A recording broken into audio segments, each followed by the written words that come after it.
Welcome to my channel life is beautiful conditions apply. Guys, आज हम discuss करेंगे कि हमारी जो लाइफ स्टेजेस हैं बचपन से लेके बुढ़ापे तक, वहाँ से हमें क्या सीखने को मिलता है। करेक्ट, ताकि हम अपनी ज़िंदगी को और थोड़ा फाइन ट्यून कर सकें और थोड़ा उसको अच्छा बना सकें। शुरू करने से पहले please guys do like and subscribe. Thank you. So guys, सबसे पहली स्टेज है चाइल्डहुड।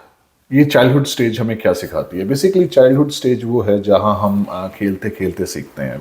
हम लोग प्लेफुल होते हैं, बहुत सारी क्यूरियोसिटी होती है और हमारा यहाँ पे एक टाइम आता है जब हम सिक्योरिटी और ट्रस्ट को डेवलप करते हैं। सिक्योरिटी और ट्रस्ट को डेवलप करना मतलब हमें पता है कि किसके साथ बाहर जाना है, किसके साथ बाहर खेलना है, किसके साथ रहना है, सड़क क्रॉस करते टाइम टाइम क्या ध्यान में रखना है। तो ये सब जो इंस्टिंक्ट्स हैं वो डेवलप हो रहे होते हैं। तो बहुत इंपॉर्टेंट होता है कि बचपन में हम जो खेल कूद और जिज्ञासा रखते हैं उससे हम बहुत कुछ सीखते हैं। और तो बहुत इंपॉर्टेंट है कि बचपन में आपके बच्चे की जितने भी क्वेश्चंस हैं क्यूरियोसिटी की वजह से उसको एड्रेस किया जाए, उनको उन सारे क्वेश्चंस का जवाब किया जाए। बच्चे बहुत क्वेश्चंस पूछते हैं और हमारी कोशिश ये होनी चाहिए कि हम हर बच्चे का हर क्वेश्चंस का जवाब दे सकें।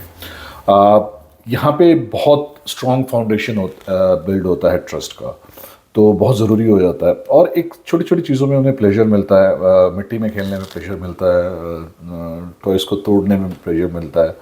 सो कर लेने दीजिए, बहुत इंपॉर्टेंट है।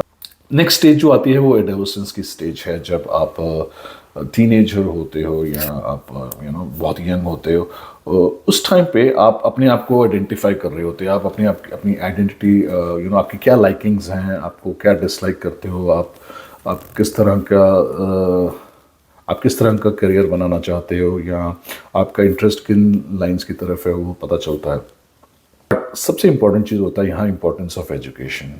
वैसे जब बच्चे छोटे होते हैं तो प्ले स्कूल में जाते हैं, लेकिन जब हम अपनी एडोलेसेंस एज में होते हैं, टीनेजर्स में होते हैं, 9th 10th 11th 12th high school में जा रहे होते हैं, तो यहाँ पे एजुकेशन बहुत इंपॉर्टेंट होती है। क्योंकि जो एजुकेशन होता है वो आपको बेस बनाती है, वो आपको फाउंडेशन देती है कि आप आगे अपना करियर में क्या करोगे। एजुकेशन एक ऐसी चीज़ है वो कभी भी आपको धोखा नहीं देती है। सो एजुकेट होना बहुत ज़रूरी है और इम्पोर्टेंस ऑफ एजुकेशन को उस एज में समझना बहुत ज़रूरी है। बात करते हैं यंग एडल्टहुड की। यंग एडल्टहुड वो टाइम है जब हम लोग यंग होते हैं, in terms of in 20s 21 22 years old type. वहाँ पे हमारा फोकस अपने करियर को बिल्ड करने के बाद तरफ होना चाहिए। आपके रिलेशनशिप्स बाहर बनेंगे, आपके दोस्त और दूसरे आपके करियर फ्रेंड्स बनेंगे, आपके पर्सनल फ्रेंड्स बनेंगे। आप वहाँ पे आप इंडिपेंडेंट होना सीखते हो, राइट। सो आपको अपनी इंडिपेंडेंस मैनेज करना आना चाहिए। जितनी जल्दी आप फाइनेंशियली इंडिपेंडेंट हो जाएं, और पेरेंट्स को भी मैं कहना चाहूँगा कि जितने अपने बच्चे को अपना फाइनेंशियली इंडिपेंडेंट होने की आदत डाल दो उतना अच्छा है।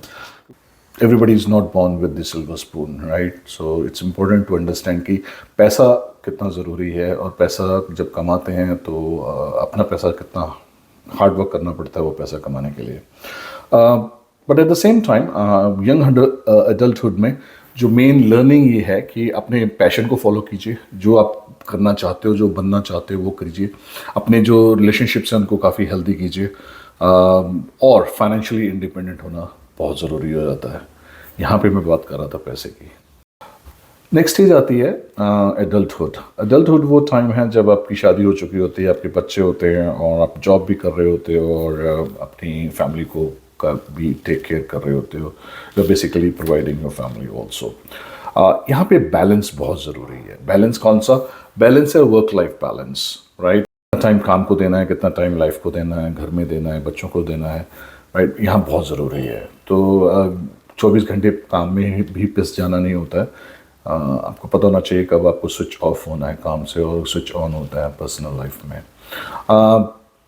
फैमिली को प्रायोरिटाइज करना बहुत ज़रूरी है और कम्युनिटी को वापस देना बहुत ज़रूरी है। क्योंकि उस टाइम पे आपको क्या होता है कि आप तो ये टाइम होता है जहाँ पे आपको वापस जो है चैरिटी करना आना चाहिए, वापस अपनी जो है you have to provide to the community, you have to give back to the community, you have to give back to the society. So charity कीजिए, हेल्प कीजिए जो लोग ज़रूरतमंद हैं उनके साथ।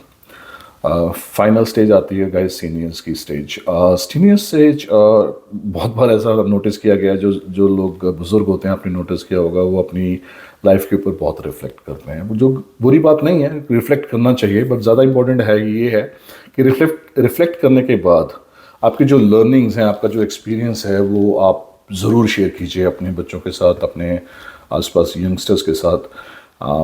अपने जो लर्निंग्स हैं वो ज़रूर पास ऑन कीजिए।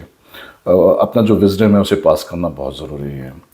लेकिन एट द सेम टाइम, क्योंकि ये आपका गोल्डन ईयर शुरू हो चुके होते हैं, आप अपने गोल्डन ईयर्स में होते हो, तो यहाँ पे अपनी रिटायरमेंट लाइफ भी जीना बहुत ज़रूरी होता है। अपनी अपनी मर्ज़ी से जब आपके पास पूरे 24 घंटे होते हैं अपनी ज़िंदगी को देने के लिए या अपने ऊपर खर्च करने के लिए, तो उसको अच्छे से एंजॉय कर सकें। बीइंग अ सीनियर, आपको अपने टाइम का तो वैल्यू हो ही जाता है, लेकिन आपकी हेल्थ का भी ध्यान रखना पड़ता है, क्योंकि हेल्थ थोड़ी कहीं ना कहीं फिजिकल चेंजेस होंगे, बॉडी में चेंजेस आएंगी और आपको फिजिकली प्रॉब्लम्स आनी शुरू हो जाएंगी। तो आपको यहाँ पे हेल्थ को प्रायोरिटी देनी है गाइस। सो वेरी इंपॉर्टेंट है गाइस कि ये इन स्टेजेस के हिसाब से हम अपनी लाइफ को थोड़ा फाइन ट्यून करें। Pass the message to your near dear ones also, and मुझे उम्मीद है कि आपको ये वीडियो पसंद आया होगा। Please do like and subscribe.